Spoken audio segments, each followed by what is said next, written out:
Mais peut-être quelqu'un dit je veux bien, mais qu'est-ce que ça veut dire exactement?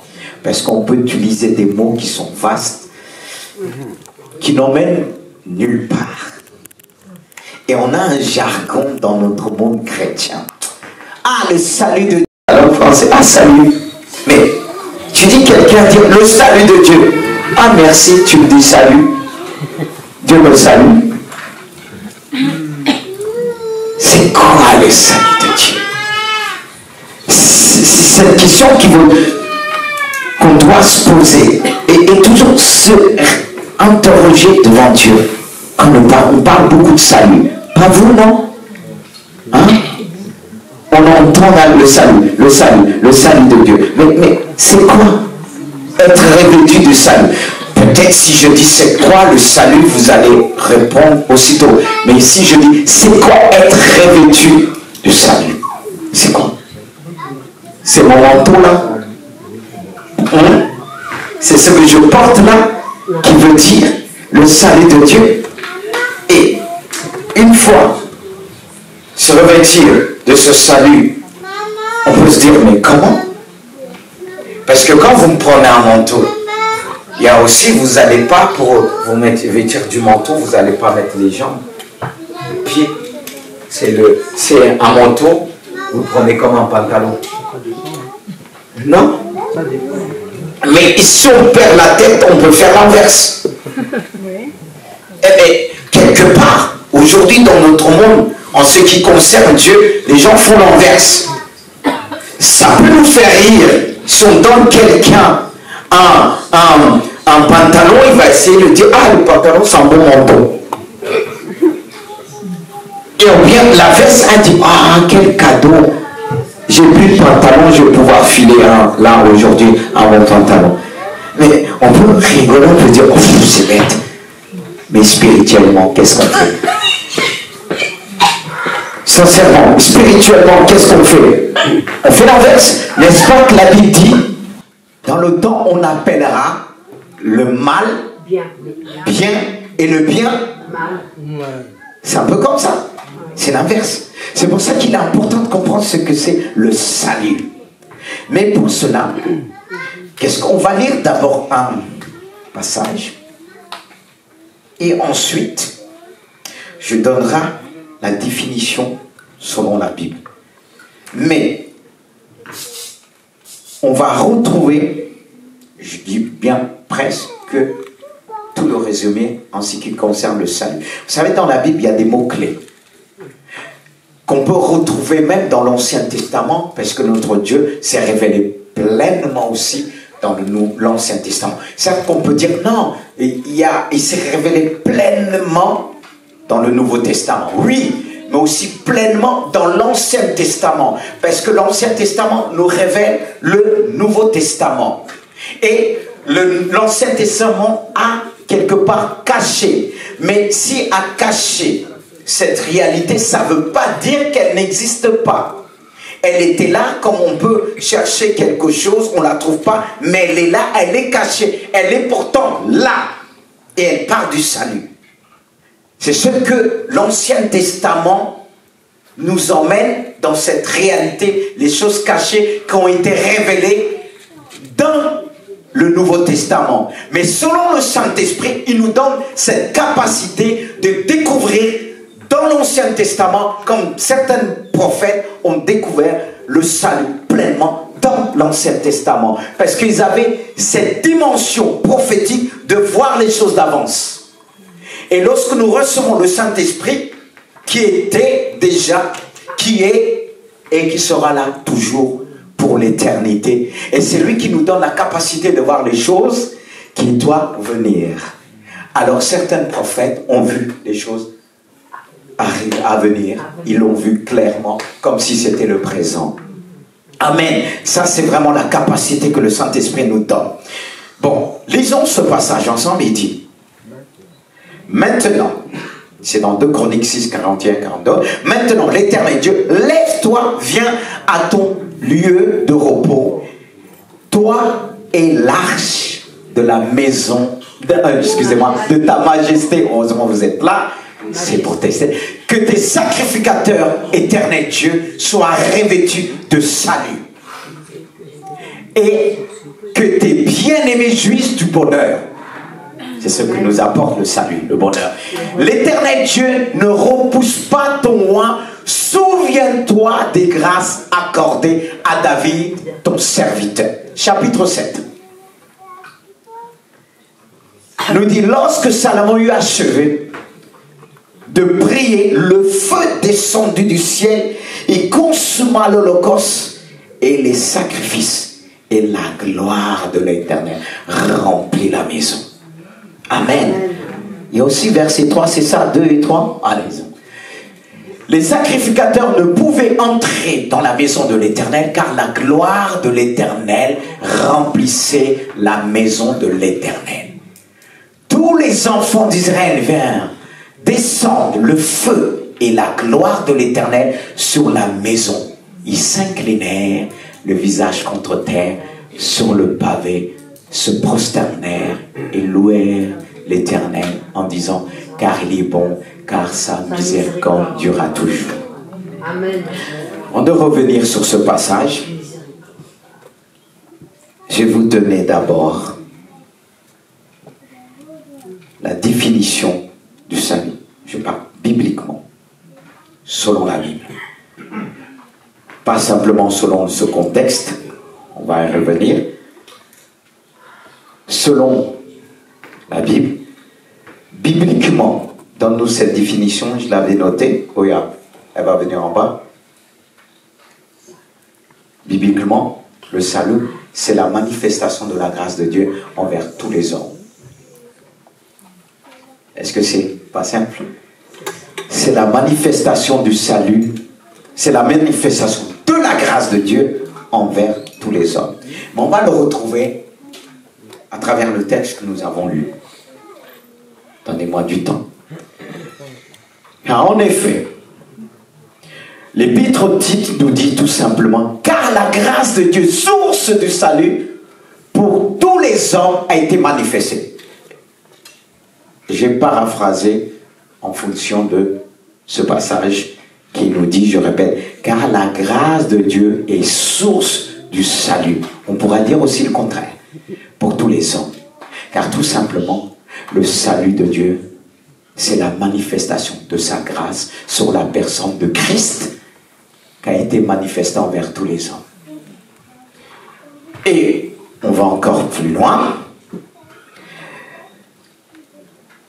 Et en réalité, le salut de Dieu nous apporte quoi? La délivrance, la libération, la protection, le pardon et l'amour et tout ce que Jésus-Christ a manifesté sur la terre lorsqu'il est venu. Voyez, c'est simple. Est-ce que c'est pas simple? C'est tout ce que Jésus-Christ nous a apporté, est venu manifester. Il a manifesté l'amour de Dieu, il a manifesté le pardon, il est venu nous libérer. C'est pour ça qu'il pouvait dire, l'Esprit de Dieu est sur moi, parce qu'il m'a envoyé pour apporter la bonne nouvelle aux pauvres, pour envoyer livre les opprimés, pour proclamer la délivrance, et pour donner la vie aux aveugles, et pour proclamer une année de grâce. La grâce était en lui, le salut de Dieu était en lui. Amen. Quand Dieu, le Saint-Esprit, nous conduit, il nous emmène vers des choses simples, frères et sœurs. Amen. Alors, selon ce passage que nous avons lu, c'est quoi être revêtu du salut et comment se revêtir? On va commencer à dire c'est quoi être revêtu du salut. Et c'est là que j'ai utilisé les passages de 2 Chroniques que nous avons lus. Premièrement, j'ai noté. Voilà. On va suivre ensemble en même temps. Non. C'est quoi être revêtu du salut? C'est quoi revêtu du salut? J'ai noté c'est quoi revêtu? Attends, je recherche. Oui. C'est le revêtement du sacrificateur. Parce que quand on voit dans ce passage, il dit que tes sacrificateurs éternels, Dieu, soient revêtus du salut. Quel était le vêtement du sacrificateur? Selon Moïse, il a reçu une loi pour le sacrificateur qui devait se revêtir d'un vêtement qui le permettait de rentrer dans le lieu saint, ensuite dans le lieu très saint, pour se tenir dans la présence de Dieu. Et ce vêtement, quelque part, le protégeait. Et à travers ce vêtement, on voyait que cet homme représentait Dieu. Parce que à travers ce vêtement, il y avait aussi les 12 pierres qui représentaient sur sa poitrine le peuple d'Israël. Et il devait porter le peuple d'Israël sur sa poitrine, sur son cœur, en lui. Et il représentait le peuple. Et pour se présenter devant Dieu, il fallait se sanctifier. Il fallait ce vêtement. Sans ce vêtement, il ne pouvait pas aller loin. Et n'est-ce pas qu'il est dit que nous sommes un royaume des sacrificateurs pour Dieu le Père. Nous sommes un royaume. Est-ce que nous sommes tous des sacrificateurs? On est appelé à le devenir. Être des sacrificateurs, avoir ce vêtement de sacrificateur qui va me permettre d'aller plus loin. Alors, le revêtement, le salut, c'est aussi le revêtement de ce manteau de sacrificateur qui est aussi un manteau de protection face au péché. Et on a besoin de ce manteau, frères et sœurs. Ça fait partie du salut. C'est le premier revêtement, la première réponse, c'est le revêtement du sacrificateur que nous avons vu là. Il dit que tu es sacrificateur. Alors un sacrificateur doit avoir le manteau de sacrificateur. Le revêtement du manteau du sacrificateur. Deuxièmement, j'ai marqué le revêtement de la sainteté de Dieu. Il est dit, lorsque Salomon eut achevé de prier, le feu descendit du ciel et consuma le sacrifice, et consuma l'holocauste, ou bien le sacrifice. Lorsque Salomon a fini de prier, le feu est descendu du ciel. Le feu représente aussi la présence de Dieu pour, quelque part, enlever ce qui doit être enlevé, espier, quelque part, la victime, pour lui apporter quelque chose qui est agréable à Dieu. D'où la sainteté de Dieu. Et quand il nous dit « soyez revêtus du salut », il nous dit « soyez revêtus de la sainteté, de ma sainteté ». N'est-ce pas, Dieu nous dit, il dit ceci « je suis saint et soyez saints ».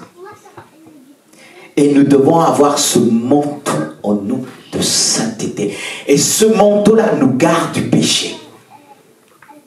Il ne nous demande pas simplement d'être rempli, mais de revêtu de ce manteau de sainteté. Tout simplement, regardez, frères et sœurs, les habits que nous portons nous protègent, pas simplement pour séduire comme certains le font, mais pour nous protéger contre quoi? Le froid, le soleil. C'est une protection. Et ce manteau de sainteté, c'est une protection pour les enfants de Dieu. Et Dieu te dit ce matin, soit tu dois te revêtir de ce manteau de sainteté. Et si tu n'as pas ce manteau avec toi, tu n'iras pas loin. Tu n'iras pas loin. Beaucoup de chrétiens marchent, mais ils sont nus. Et quand on est nu, spirituellement, on devient vulnérable. On s'expose aux attaques de l'ennemi. Il peut nous attaquer facilement. Et c'est ce qui fait qu'aujourd'hui, le chrétien est souvent atteint par les flèches de l'ennemi parce qu'il n'a pas ce manteau de sainteté. Et Dieu te dit, soyez revêtus de ce manteau de sainteté. Il t'invite à venir, à prendre ce manteau de sainteté. Troisièmement, revêtu de la puissance. Quand il nous dit, comme je viens de dire, c'est quoi être revêtu du salut? C'est être revêtu de la puissance et de la gloire de Dieu. Revêtement de puissance et de la gloire de Dieu. Waouh! Est-ce Est-ce qu'on se rend compte quand il dit « Soyez revêtus du salut ». Il t'invite à prendre ce manteau de puissance et de la gloire de Dieu. Car il est dit « Tous les enfants d'Israël verront descendre le feu et la gloire de l'Éternel sur la maison. » C'est ça le salut en gros. Est-ce que les gens le voient en nous, cette puissance, ce manteau? Parce que quand on parle de vêtements, le manteau, c'est quelque chose qui se voit. Parce que très souvent, on dit, ah, on me juge, voilà, il me juge, tout ça, il ne connaît pas ce qui se trouve dans mon cœur, dans ma vie, mais ça ressort, ce que tu es, c'est de l'abondance du cœur que la bouche parle. Alors on doit voir de loin ce que tu es, si tu es un véritable chrétien. Si tu marches selon lui, alors tout simplement, si on vous pose la question, c'est quoi être revêtu du salut? C'est être revêtu de la puissance et de la gloire de Dieu. C'est ainsi que Romains, l'épître aux Romains nous dit, c'est car je n'ai pas honte de l'évangile. C'est quoi? C'est une puissance de Dieu pour le salut de quiconque croit. Lorsque tu crois, pleinement, tu reçois ce manteau. C'est une puissance pour celui qui croit. Reçois ce manteau. Et c'est ce qui fait lui fuir l'ennemi de loin. Parce que vous savez que parfois il s'approche, Dieu lui permet de s'approcher. Et c'est là qu'il démontre sa puissance en nous. On doit nous reconnaître de loin. Le feu, on le voit de loin. Et si on est encore tellement loin, on voit la fumée. Si tu es un véritable chrétien, on le verra même de loin. Le monde des ténèbres le voit. Mais il ne peut pas s'approcher de toi facilement. Parce que tu es revêtu de puissance. Et cette puissance fait en sorte que tu n'as pas honte de l'évangile. Il y a beaucoup de chrétiens qui ont honte de témoigner leur foi, de montrer ce qu'ils sont vraiment. Si tu as vu en Jésus-Christ, tu n'auras pas besoin de montrer, on verra. On saura aussi qui tu es. Parce qu'on verra que tu es entouré de feu, de la puissance de Dieu. Alors permettez-moi d'utiliser encore cette question. C'est quoi être revêtu de salut? C'est être revêtu de la puissance et de la gloire de Dieu. Mais comment se revêtir? On aurait pu commencer par là. Comment se revêtir du salut? Comment? Toujours à travers les versets qu'on a vus.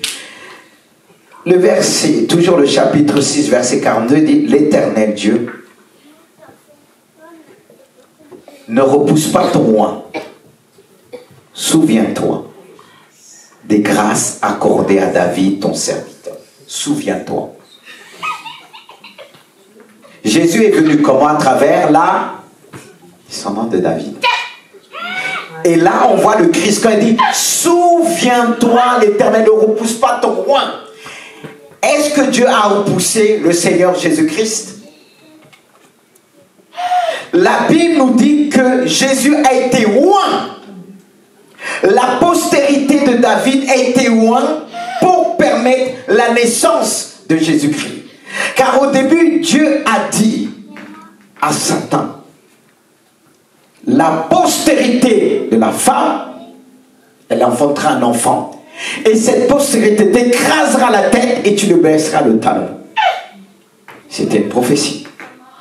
Et le diable suivait cette prophétie pour détruire la femme, pour détruire Israël. Mais Dieu un peu rayait les pistes. Parce qu'il savait que ça devait venir de la lignée de David. Et Dieu a permis aussi la tribu de Lévi qui s'est associée avec la tribu de Juda. Parce que Joseph n'a pas connu Marie, c'était un fiancé. Et il a fait en sorte que, d'un coup, à un moment, un Lévite est venu. Parce que le diable suivait cette prophétie pour détruire la tribu de Juda. Et c'est pour pour ça que quand l'enfant est né, il a envoyé les gens, il a utilisé, comment il s'appelle? Le roi qui était à l'époque en Israël. Hérode, vous voyez? Et même l'époque de Moïse, pour exterminer les mâles, il attaquait déjà la descendance. C'est pour ça qu'il dit là, l'Éternel Dieu ne repousse pas ton roi. Souviens-toi des grâces accordées à David. Tout simplement, revêtir du salut, il s'agit de se souvenir des grâces qui ont été en Jésus-Christ. Souviens-toi, Seigneur. Souviens-toi de ton serviteur que tu as oint. Et Dieu nous appelle toujours à lui faire cette prière. Souviens-toi de Jésus. Souviens-toi celui que tu as oint pour nous sauver. Celui qui m'a révélé tes grâces. Regardez la suite. Dans 2 Timothée, nous dit, sur cette dit, toi donc mon enfant, fortifie-toi dans la grâce qui est dans Jésus-Christ. On dit comment se fait-il? Toujours se fortifier en Jésus-Christ. Toujours s'approcher de Jésus-Christ. Se fortifier en lui. Il va te permettre, pas simplement se vêtir de ce manteau, mais de le maintenir propre. Car le sang de Jésus nous lave, nous purifie devant toutes sortes de souillures. Amen. Même si tu as ce manteau, tu es convaincu que tu as le manteau de justice, de sainteté, mais tu as besoin de t'approcher continuellement dans la présence du Seigneur. Amen. Mais pas tout seul, chez soi. Parce qu'il ne faut pas oublier qu'il est dit dans Acte 2, je ne l'ai pas noté ici, mais ça vient dans mon esprit, je ne sais plus, c'est 41 jusqu'au verset 42, qu'il dit que ceux qui ont reçu la parole, les nouveaux convertis, ils persévéraient dans la prière.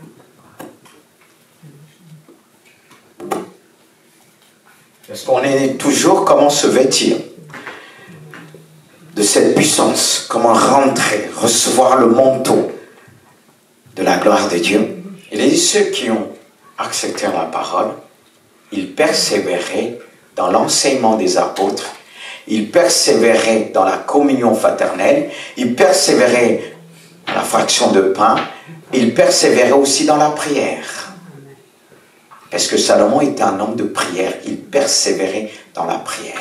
Alors ce qui va nous faire en sorte de se revêtir de ce manteau, c'est la persévérance. Dans plusieurs domaines. Dans la communion fraternelle. Mais c'est là le problème, ça manque dans l'église. Parce qu'il y a chacun dans ses problèmes. Et le fait qu'on a des problèmes, ça finit par éloigner certains. Qui disent, je vais régler d'abord mes problèmes, après je vais persévérer dans la communion fraternelle. Mais comment tu vas recevoir ce manteau? Comment tu vas pouvoir le mettre en toi? Se vêtir, c'est persévérer aussi. Parce qu'il y a des choses qu'on va obtenir facilement si on ne persévère pas dans la prière, dans la communion fraternelle.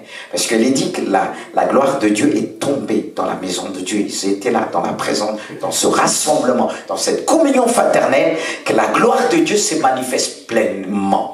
Parce que si tu te trouves tout seul, la gloire de Dieu ne peut pas se manifester pleinement. Pourquoi? Tout simplement, ça s'explique que tu n'as pas toute cette capacité, tu n'as pas toute cette force de résister à cela. N'est-ce pas?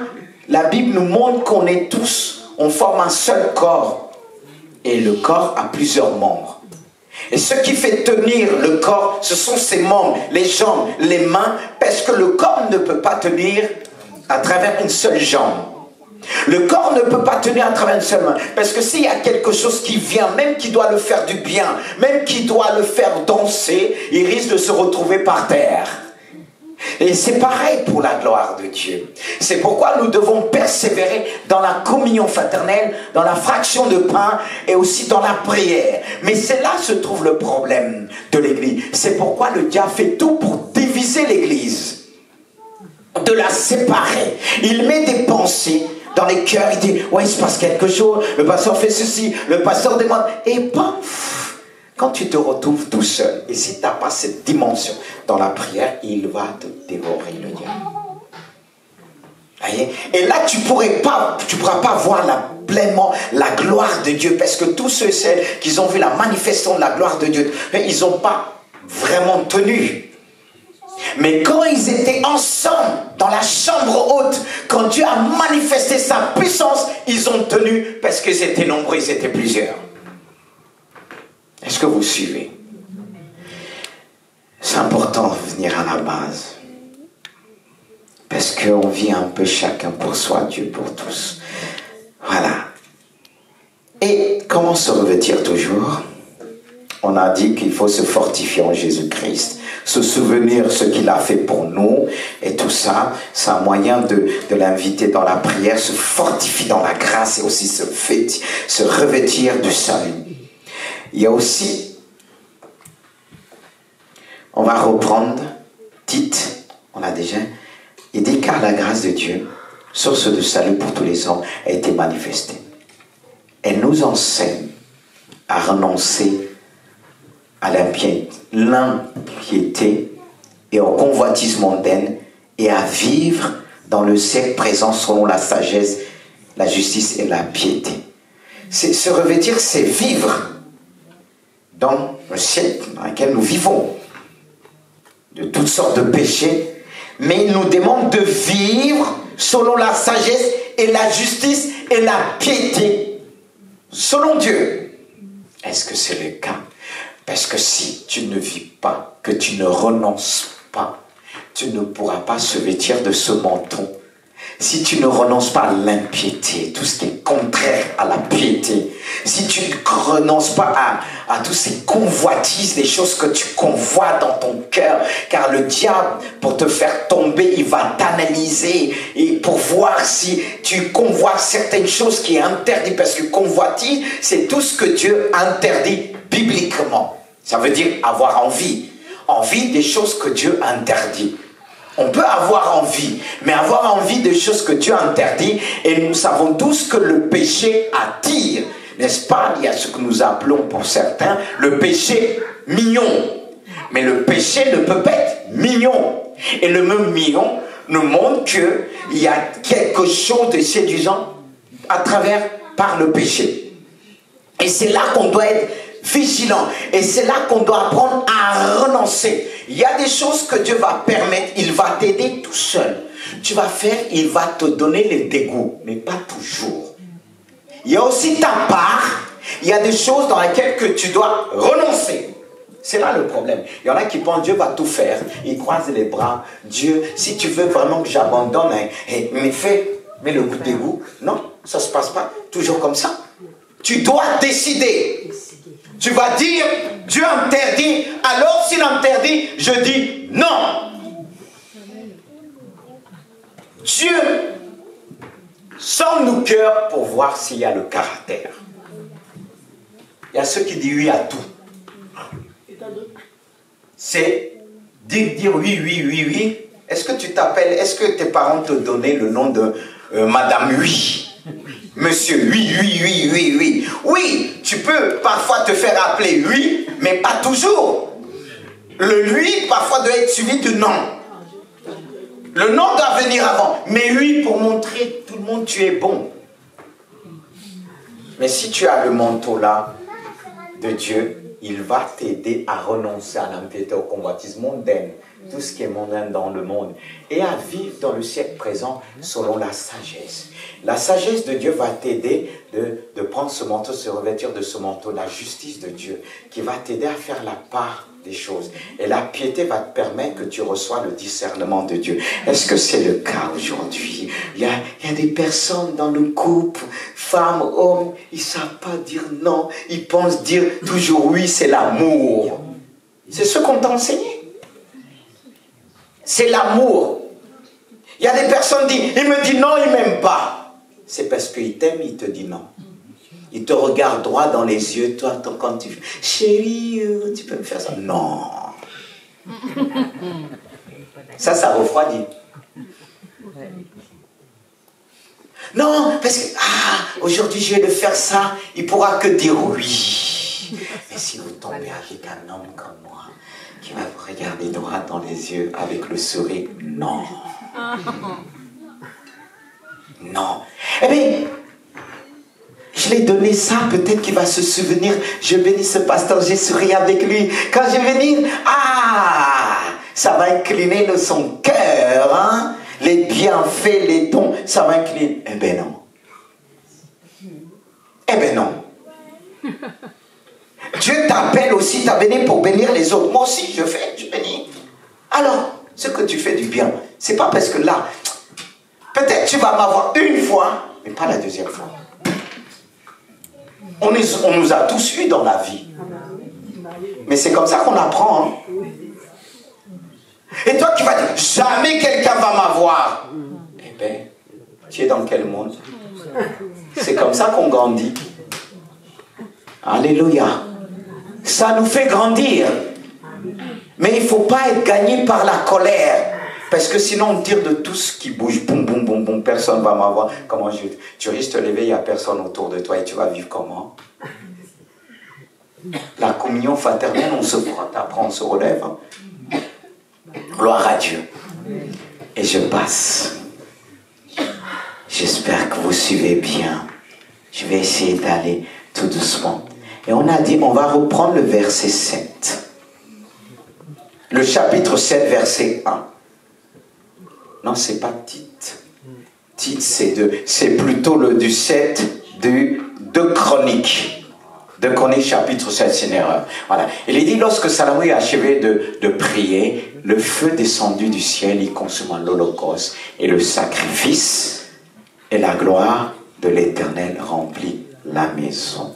La gloire de l'Éternel remplit la maison. Frères et sœurs, il dit, lorsque Salomon a achevé de prier, le feu de Dieu est descendu. Il a consumé quoi? L'holocauste et le sacrifice. C'est quoi l'holocauste? L'holocauste, c'est la victime que nous apportons pour offrir à Dieu. Ça nous représente. Et l'holocauste veut dire quelque chose tout entier.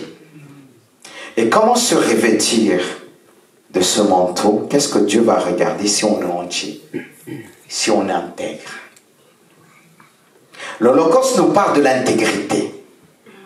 Parce que Dieu devait, pour consumer cette victime, soit je sais pas, qu'est-ce qu'on offre à Dieu, soit, je sais pas, un mouton et autres. Cette victime devait être quelque chose entier qui n'est pas boiteux, et pour que Dieu puisse prendre plaisir, que ce soit agréable à Dieu, il fallait que l'Holocauste soit quelque chose entier. Et on ne doit pas porter quelque chose à Dieu, quelque chose qu'on ne met pas notre cœur, rien. Ça, il n'y a pas de valeur. Ce qui a permis que le feu de Dieu descende, c'est la valeur de l'Holocauste. Et tout ce qu'on apporte à Dieu, ça doit être quelque chose qui nous coûte. Elle dit, Dieu, le fait qu'il a vu, il est descendu, il a consumé l'Holocauste et le sacrifice. Le sacrifice, ça peut être un sacrifice, peut-être certainement de pardon et tout ça, ou bien un sacrifice d'action de grâce. C'est-à-dire, il n'y avait pas simplement l'Holocauste, il y avait un sacrifice. Et ce qui va nous permettre de recevoir ce manteau, c'est Dieu, ce qui va regarder en nous, cet esprit de sacrifice. C'est pourquoi David disait, Seigneur, je ne donnerai pas quelque chose qui me coûte rien.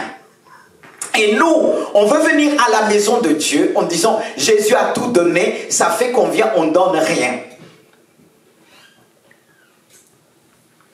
Comment se revêtir du salut?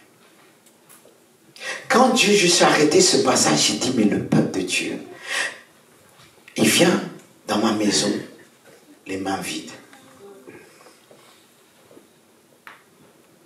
Est-ce que vous suivez? On ne se soucie pas de quoi que ce soit de la maison de Dieu. Tu viens avec un holocauste. Il y a aussi un sacrifice qui peut être de culpabilité et d'action de grâce. Et Dieu est descendu, il a consumé, parce que pour voir la gloire de Dieu, frère, Il y en a qui ne sont pas prêts de payer le prix. J'ai vu certaines choses dans ma vie, quand j'ai pris le temps, je n'ai pas compté le temps. Et je n'ai pas compté ce que je donnais en temps, matériellement. Et j'ai vu Dieu se manifester d'une manière particulière. Mais nous voulons voir la gloire de Dieu. Et on ne paye pas le prix. Qui ne veut pas voir la gloire de Dieu? Mais il y a des principes. Même dans notre propre vie, il y a cette loi de multiplication qu'on peut dire. Mais cette loi, c'est pour ça la Bible dit, il y a plus de bonheur à donner qu'à recevoir. Mais si nous voulons toujours recevoir, or nous avons reçu Jésus-Christ, nous avons reçu la base. Et on veut voir la gloire de Dieu, comme Salomon a vu la gloire de Dieu. Il est dit quand Dieu s'est manifesté pleinement dans la vie de Salomon en lui disant, demande-moi ce que tu veux. Pourquoi il a fait cette question? Il a posé cette question. Parce que si vous lisez bien de Chroniques en roi, vous verrez que Salomon, il a donné, il a offert des choses qu'il n'a même pas compté en nombre. Et nous, quand Dieu nous dit des choses, même, on veut voir la gloire de Dieu. Il y a des choses que tu verras lorsque tu apporteras ton sacrifice. Et comme tu ne peux pas apporter tes moutons, parce que personne de nous ici a des moutons, des vaches et tout ça, mais les moutons, là, les vaches, c'est ça, c'est coûteux. Alors, qu'est-ce qu'on peut apporter à Dieu deux fois à la place de ça? Les dîmes. Je m'arrêterai même en offrande. Mais regardez, on vit dans un monde qu'on dit, ça va descendre tout seul du ciel. Est-ce que Salomon a dit ça? Non. Salomon était un homme très généreux. Très généreux. Et Dieu s'est permis, quand il a vu sa générosité, demande-moi maintenant qu'est-ce que tu veux. Je ne vais pas te priver. Il lui a donné la sagesse, l'intelligence, les richesses. Et dit, une fois que Dieu a vu ça de Salomon, ce qu'il a apporté à Dieu, ses sacrifices, ses holocaustes, Dieu est descendu. La prière ne suffit pas. Parce que je ne peux pas nous enseigner. Parce qu'il y en a dans leur cœur, il dit, le pasteur demande trop. Je prie que tu arrêtes ça. Parce que si tu n'arrêtes pas ça, Dieu va s'occuper de toi.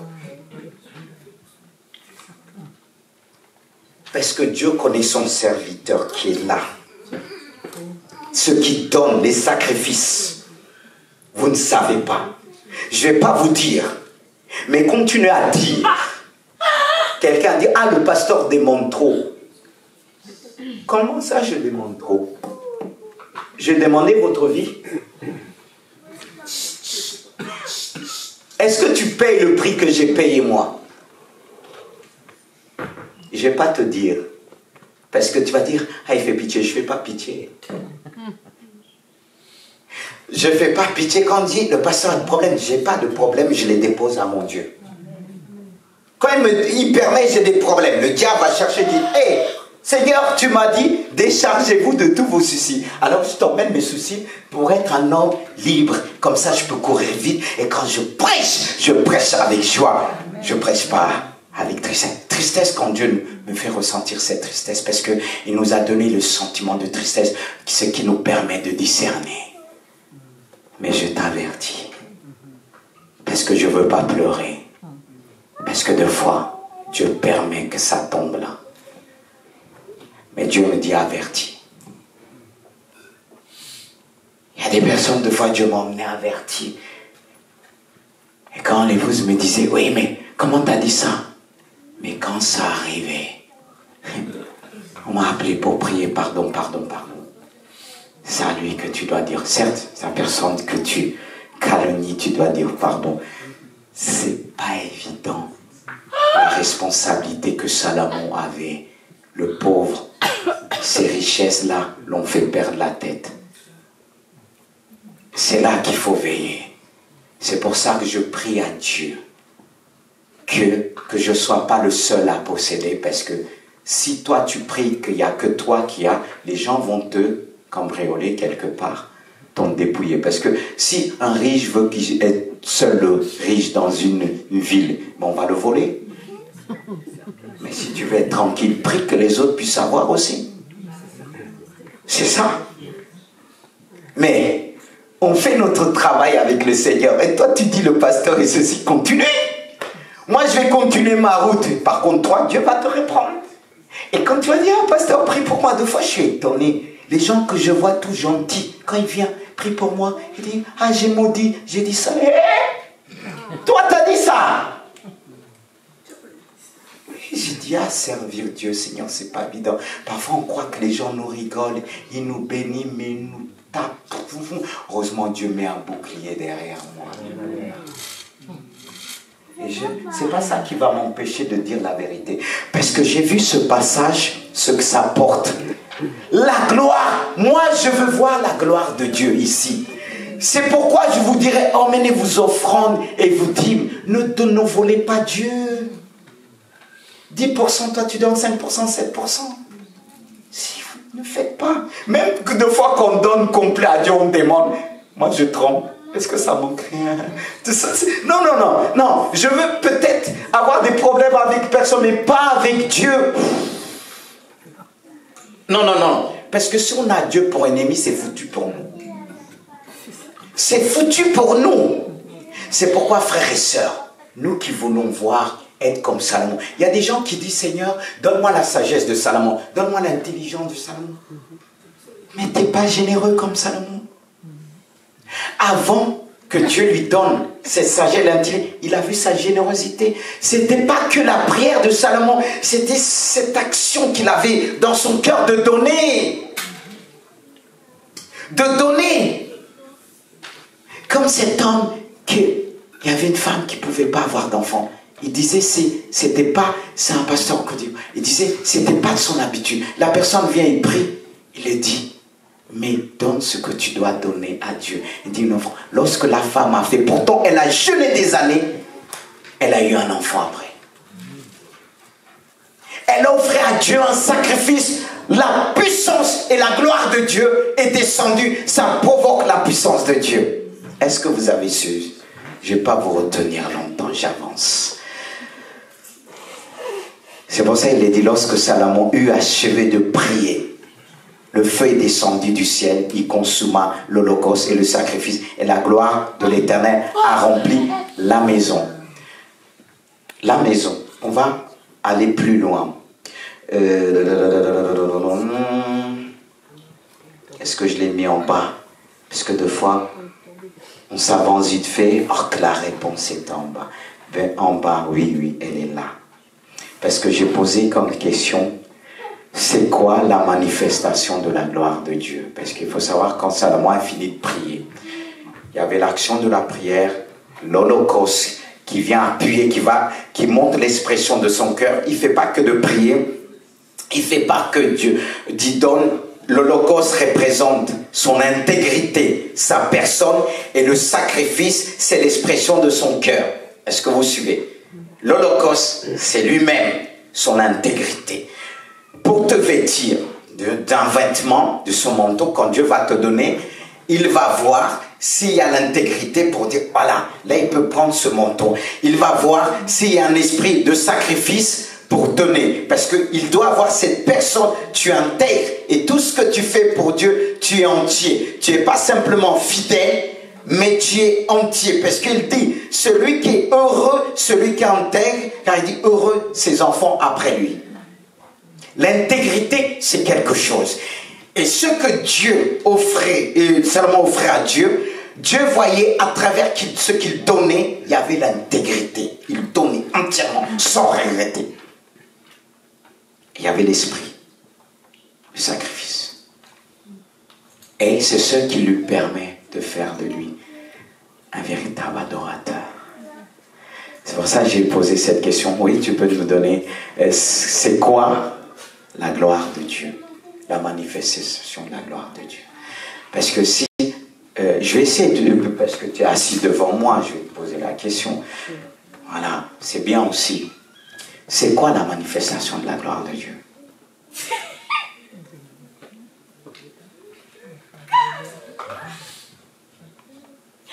c'est vrai que je vais te fatiguer, mais normalement, on sait, mais on ne doit pas hésiter. Parce que regarde, c'est devant, hein, je me permets.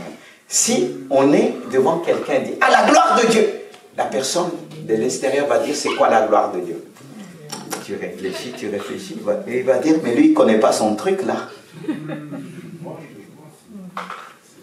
C'est l'éclat de...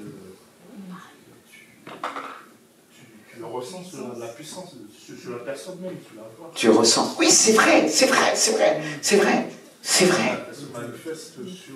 Voilà. Tu dis la chose, mais parfois il faut mettre un nom. Un nom. Je vois qu'elle a envie de répondre. Elle dit non, si, vas-y. On est ensemble. Mais on entend, tu vois, elle dit, elle cherche. C'est pour ça que c'est important de poser des questions. Parce qu'on entend gloire de Dieu, gloire au Dieu. On chante la gloire. Je veux voir la gloire de Dieu. C'est pas ça? Mais est-ce qu'on doit chercher? Parce qu'on le chante. Est-ce que pour donner la réponse? Je juge personne, mais le fait que pour vous emmener, des fois il y a des choses qu'on connaît, mais pour l'expliquer en 2 mots, et ça fait qu'on éloigne, on embrouille même les gens qui viennent pour la première fois. Et pourtant, ça parle, la gloire de Dieu est descendue. Et Béatrice. T'inquiète pas, ils sont là pour aider. Dieu a appelé les sœurs pour aider aussi. Béatrice, qui parle 2 fois de la gloire de Dieu. C'est quoi la manifestation de la... Parce qu'elle a dit, ça soit même la manifestation de la gloire de Dieu.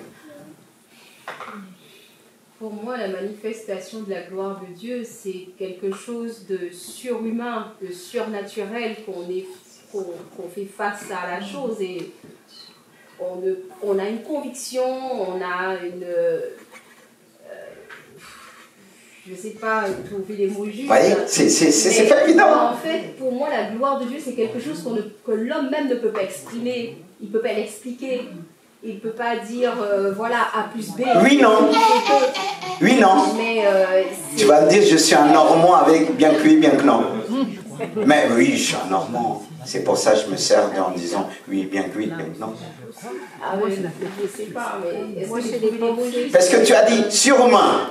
Quelque chose que l'homme ne peut pas faire et que seul Dieu peut faire. Comment ça, l'homme ne peut pas faire? Ben, par ses propres forces, par sa propre intelligence, quelque chose de surnaturel. Ben, de surhumain. Vous voyez, c'est intéressant ce qu'elle dit. Parce que les gens pensent la gloire de Dieu, c'est loin. C'est sûrement. Et ils ont du mal à s'approcher. Alors Dieu est accessible. C'est la lumière. Non, mais c'est la manifestation du Saint-Esprit de Dieu qui fait que là où l'homme n'a pas su faire. Tu as dit le mot. Arrête-toi là. Tu as dit c'est la manifestation du Saint-Esprit. Voilà. L'esprit de Dieu. Oui, ben voilà. L'Esprit de Dieu. Est-ce que vous suivez? Parce qu'il fallait te provoquer un petit peu, parce que de fois on perd les jambes. Si tu dis sur un, est-ce que le Saint-Esprit n'est pas notre ami fidèle? Il est en nous. Est-ce que c'est notre meilleur ami? Il dit, je vous révélerai toute la vérité. Et la manifestation de la gloire de Dieu, c'est la manifestation du Saint-Esprit, que la chambre haute, boum, fire. Et la puissance de Dieu se manifeste à travers l'homme. Jésus a dit, l'Esprit de Dieu est sur moi. N'est-ce pas? Que Jésus-Christ est un homme. La Bible nous dit Jésus-Christ était parfaitement un homme. Quand je dis les prophètes de l'Ancien Testament, ils ont côtoyé cette gloire de Dieu.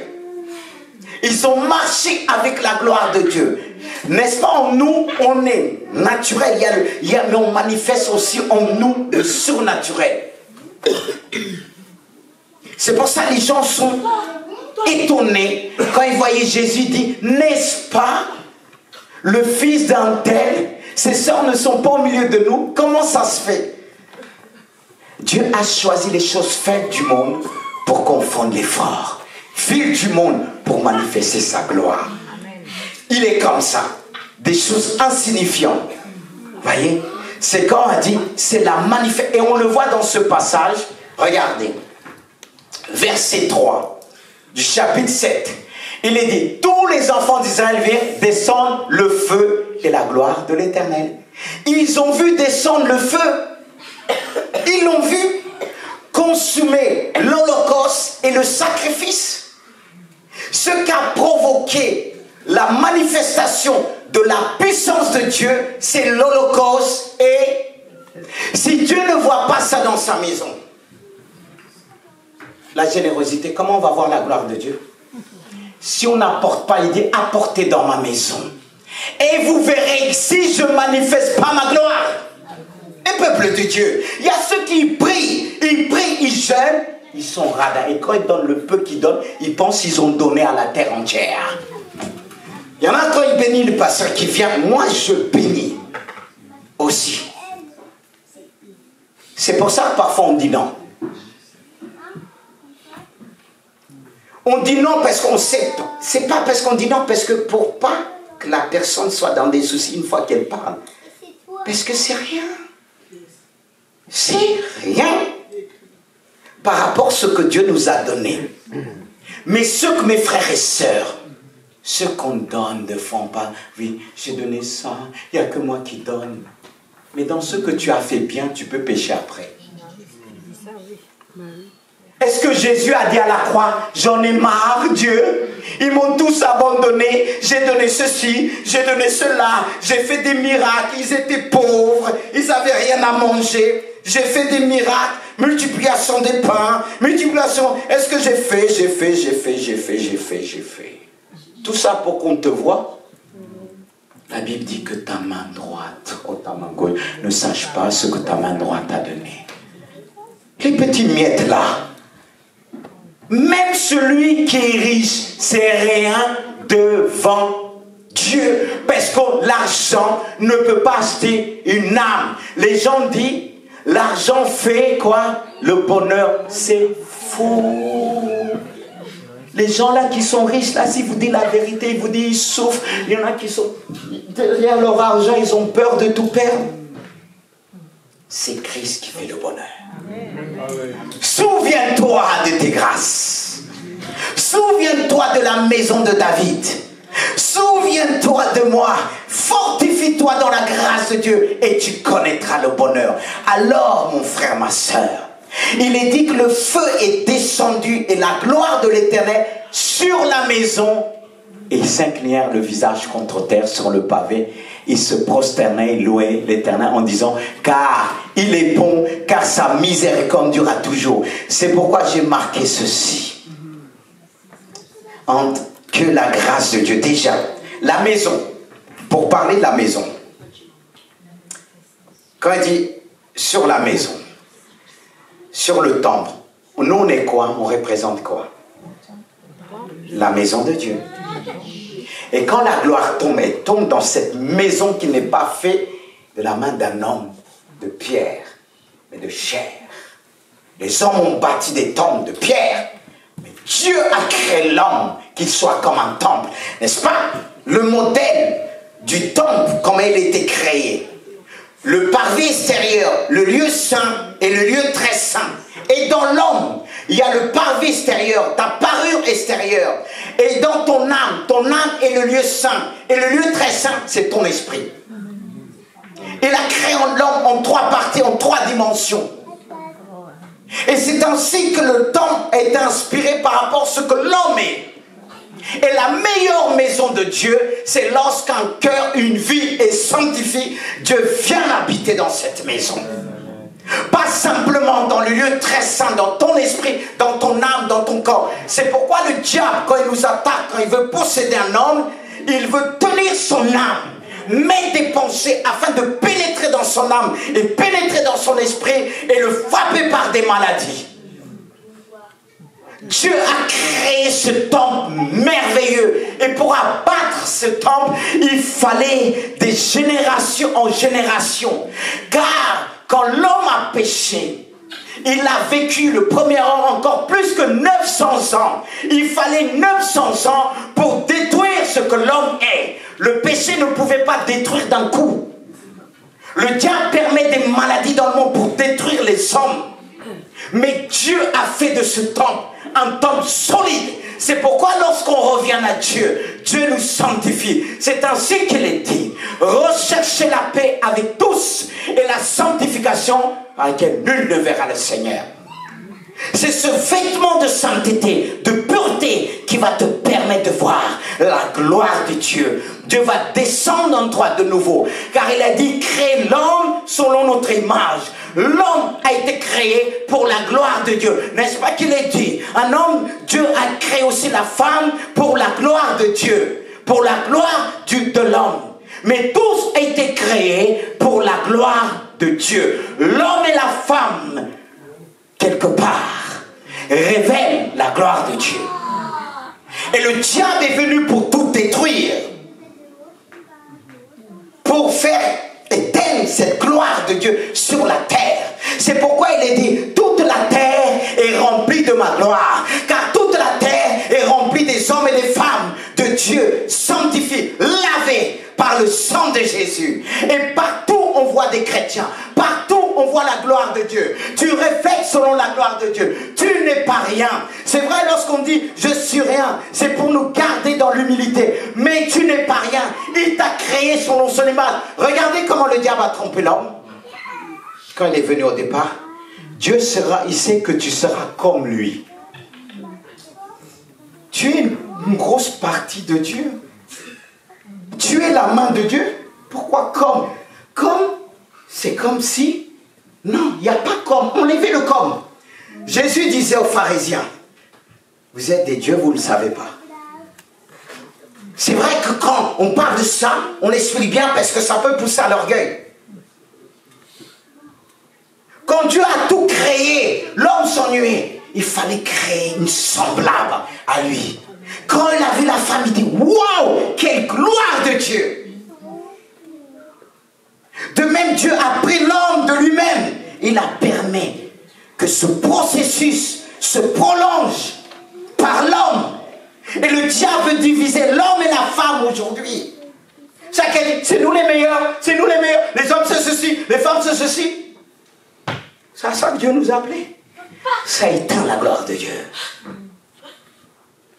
Le diable permet tout ça. Tout ce qu'on fait. L'homme a dit, non, non, non. Mais la gloire de Dieu s'est manifestée à travers les hommes. C'est palpable.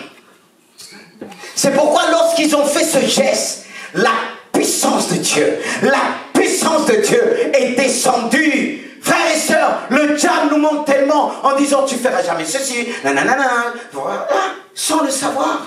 Regardez, on peut dire, elle a donné en fait elle-même la réponse. Qu'elle disait, c'est pas accessible.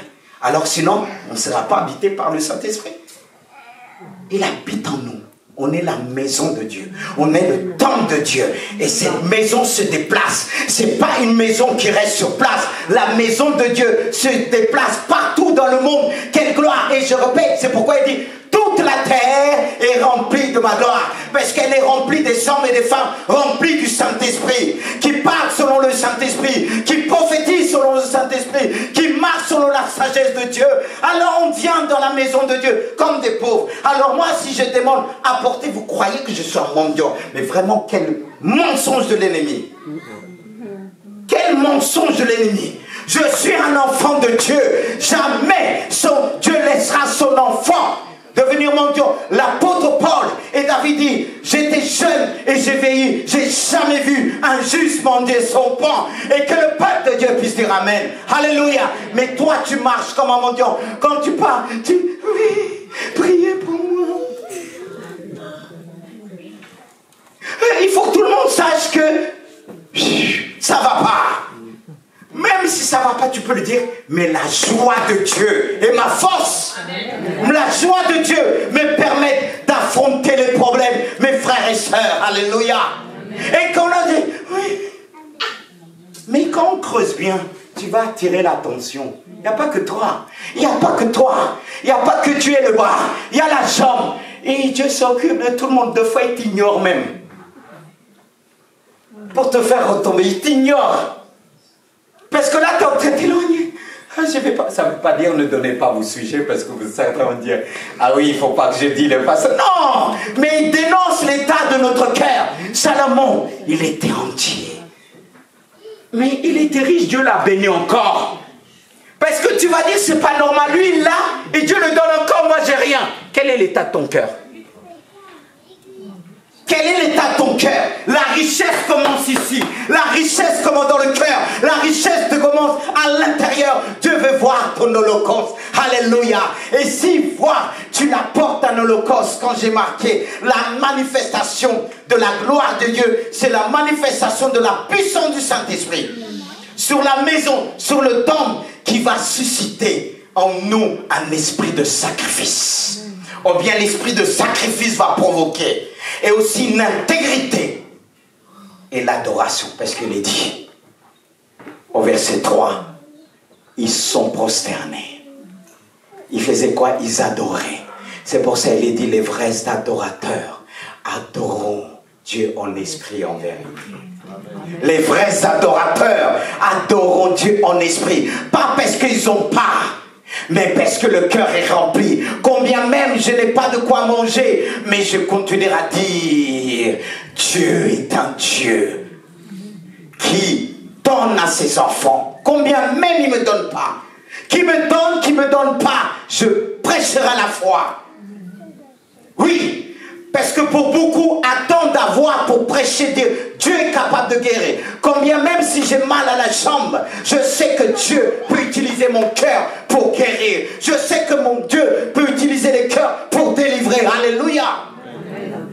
Oui. Et quand je me trouve face à un problème, une situation, combien même la fatigue est là, je dis, mon Dieu qui donne la force, ce Dieu qui donne la force à celui qui est fatigué, il augmente la vigueur. Pour tous ceux et celles qui tombent en défaillance, il me donnera la force. Parce que je ne raisonne pas simplement avec mes émotions, mais je raisonne aussi avec l'esprit que Dieu m'a donné. Le Saint-Esprit qui est descendu sur moi. Et il est dit que notre Dieu ne sommeille ni ne dort. Et ce qui va m'emmener à vivre le surnaturel, c'est la parole de Dieu. Je dis, il est dit cela, il est dit ceci, et je vais rappeler cela à mon âme, et mon âme va prendre une dimension, mon âme va s'aligner selon la parole de Dieu. Alléluia. Et je disais même mon fils hier, quand on partageait des, parfois quand tu as mal quelque chose, concentre-toi dans ton esprit. N'est-ce pas que les voyants apprennent ça? Ils ont pris ça de qui? Est-ce qu'il y a quelque chose qui vient de Satan? Et quand je lui ai parlé de la circoncision que j'ai fait au pays, c'est à l'intérieur que quand je voyais deux qui passaient, qui criaient, j'ai dit, Mélisse, tu vas y passer aussi. Que tu pleures, que tu chantes, tu vas y passer. Tu vas connaître la douleur. Mais j'ai concentré. J'ai dit, Seigneur, je ne le connaissais pas, mais dans mon cœur, tu vas m'aider. Et il disait, ce petit ne pleure pas. J'ai appris dans la souffrance, comme il dit, Jésus a appris dans la souffrance.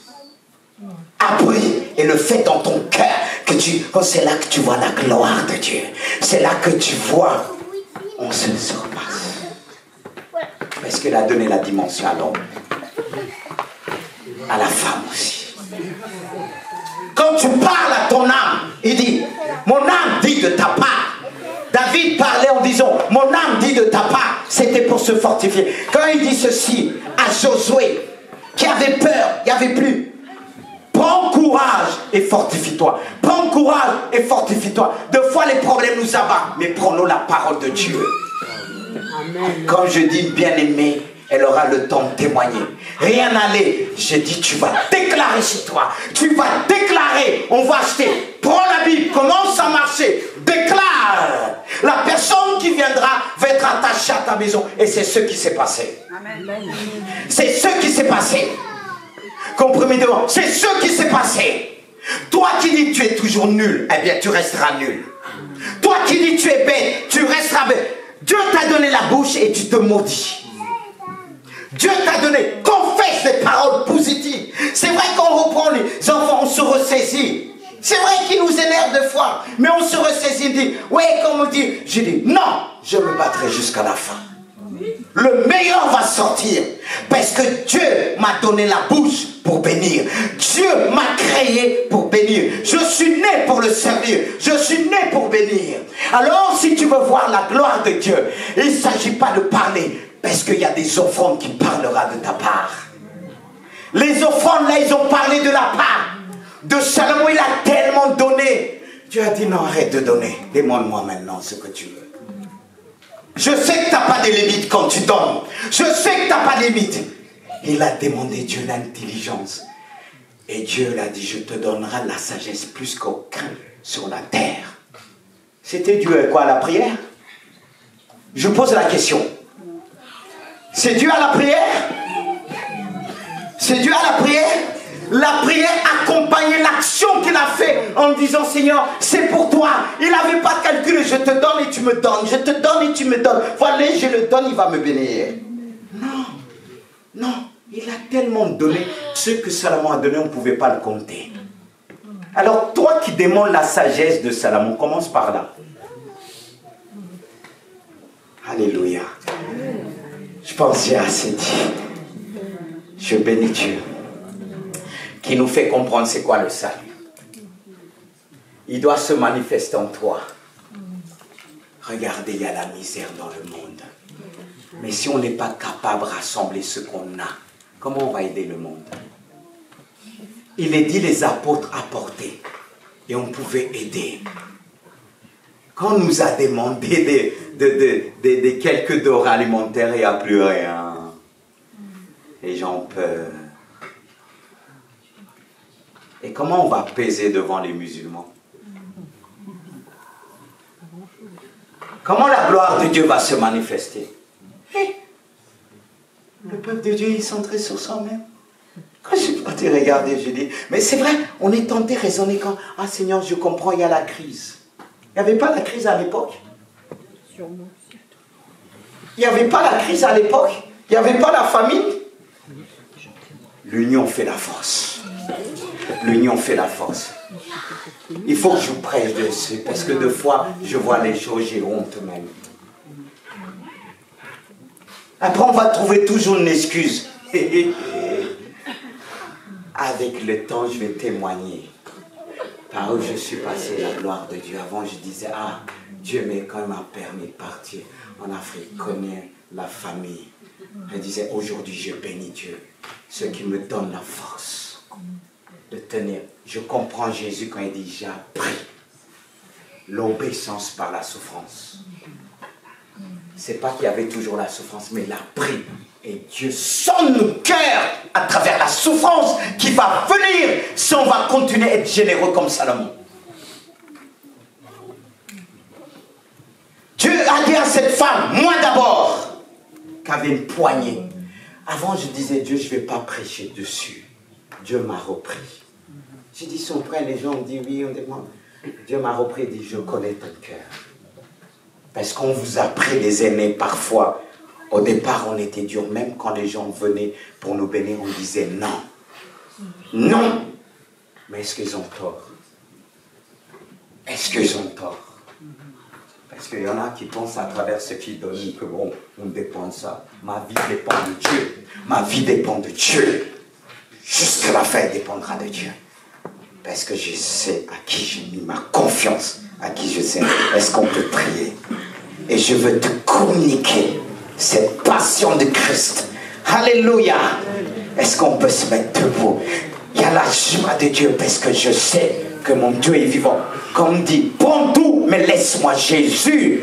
Prions ce Dieu. Nous voulons voir ta gloire. N'est-ce pas qu'on veut voir ta gloire? Dis Seigneur, je suis prêt à le contribuer. Je suis prêt pour provoquer la gloire de Dieu. Je suis prêt pour provoquer la gloire de Dieu. Je veux me donner. Je veux donner mon holocauste. Seigneur, nous te prions. Par la puissance du Saint-Esprit, nous voulons apporter le meilleur de nous. Je prends ma vie, je la mets dans la corbeille. Par le nom puissant de Jésus, je veux voir la gloire de Dieu dans ma vie. Dis-le, je veux voir, je veux la provoquer. Je veux provoquer la gloire de Dieu. C'est pourquoi je veux apporter mon sacrifice, mon holocauste. Dis-lui, ne te conditionne pas à travers travers ce qui se passe dans le monde. Dans l'époque de Joseph, il y avait des problèmes. Mais Joseph était entier pour toi. Oria Santos. Alléluia. Alléluia. Oh Jésus. Il y a des personnes que Dieu me montre qu'il avait dans un songe. Il voyait qu'il possédait. Mais tu te dis, ça ne vient pas. Parce qu'il n'y a pas cet état d'esprit de sacrifice, d'holocauste. Et Dieu te répond aujourd'hui. Voilà pour tu dis, ton commerce et autres ne marchent pas. Ne marche pas. Tu as tout essayé. Tu as tout essayé. Et tu es presque ruiné. Ah. Mais Dieu t'a parlé. Oh Saint-Esprit. Alléluia. Je regarde le temps parce que l'heure a changé. En même temps, je sais que Dieu veut bénir. Parce qu'on a parlé de la gloire de Dieu. Mais si je vous dis, oh, la réunion est finie, en parlant de la gloire de Dieu, je sais que Dieu veut visiter certains. Pendant, Patrice va s'approcher pour jouer de la guitare, la sono, qui aussi, qui permet l'action de Dieu puisse agir quand, je ne sais plus si Élie a fait appel à un joueur de harpe, plus il jouait, la puissance de Dieu s'est manifestée. Je ne sais pas ce que Dieu t'avait montré des années. Et aujourd'hui, tu doutes parce que ça ne vient pas. Et peut-être qu'il t'avait promis un poste dans ton travail, je ne sais. Toi, je ne dis pas Dieu me révèle, j'essaie de dire, il m'a donné l'intelligence. Parce que de fois, on parle, on dit, ah oui, il est sûr d'entrer. Parfois, on prophétise sans se rendre compte. Il faut être simple. Parce que Dieu t'a permis, dit, tu seras intelligent. Mais il veut briser d'abord l'orgueil en toi. C'est-à-dire, Dieu ne peut pas te donner tout de suite s'il n'a pas enlevé. Tu avais parlé. Et tu te dis, le doute est venu envahir ton cœur. C'est le but de Satan, de mettre le doute. Il dit, ah, tu as vu, des années ont passé. Tu es toujours la même, tu n'as toujours rien. Peut-être tu avais prévu le peu que tu vas faire quelque chose pour les perdus. Et voilà que ça ne vient pas, ça ne vient pas. Et là, tu es découragé. Et tu es venu avec cette pensée, mais tu es découragé. Approche-toi. Quel que soit ton âge. Et peut-être que tu vois la libération, tu vois, l'ennemi vient te mentir, tu es toujours la même. Approche-toi. Saint-Esprit.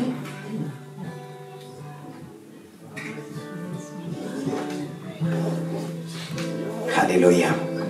Dieu veut montrer sa gloire à travers ta vie. Et tu dis, non, je suis loin de Dieu. Je suis dans le péché. Mais Dieu peut te pardonner si tu viens sincèrement dans ce lieu. Que je puisse prier pour toi. On ne va pas rester longtemps dans la prière. Approche-toi. Alléluia.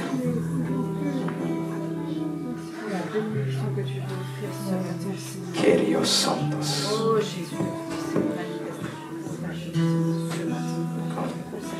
Approche-toi. Est-ce qu'il y a ceux qui veulent s'approcher? Que je puisse prier, que Dieu puisse te visiter, jeune ou moins jeune. Et encore, c'est vrai, on sent que Dieu parle à certains. Il avait montré la générosité, mais tu dis oui, on profite de moi. On essaiera toujours de profiter des gens qui sont généreux, qui a quelque chose. Parce que c'est pas facile d'être généreux. De fois, on aide des gens qui ne vaut pas la peine. C'est vrai. Mais c'est comme ça qu'on apprend. Approchez encore devant. Voilà, que les autres puissent aussi. Vous êtes là. Je peux changer l'église. Même là où vous êtes. La vie chrétienne, c'est une vie de foi. Pas simplement à travers ce que nous pouvons voir. Ceux qui possèdent sont des hommes et des femmes comme vous. Et si on leur avait dit avant, vous allez faire ça, ils diront jamais. Il faut être déterminé. C'est ça la foi. Et il faut être aussi généreux. Il n'y a pas 36 solutions. Il y a des principes qu'on a vus dans la Bible. Ceux qui ont déclenché la puissance de Dieu. Barnabas lui-même était un homme qui avait vendu sa parcelle pour déposer.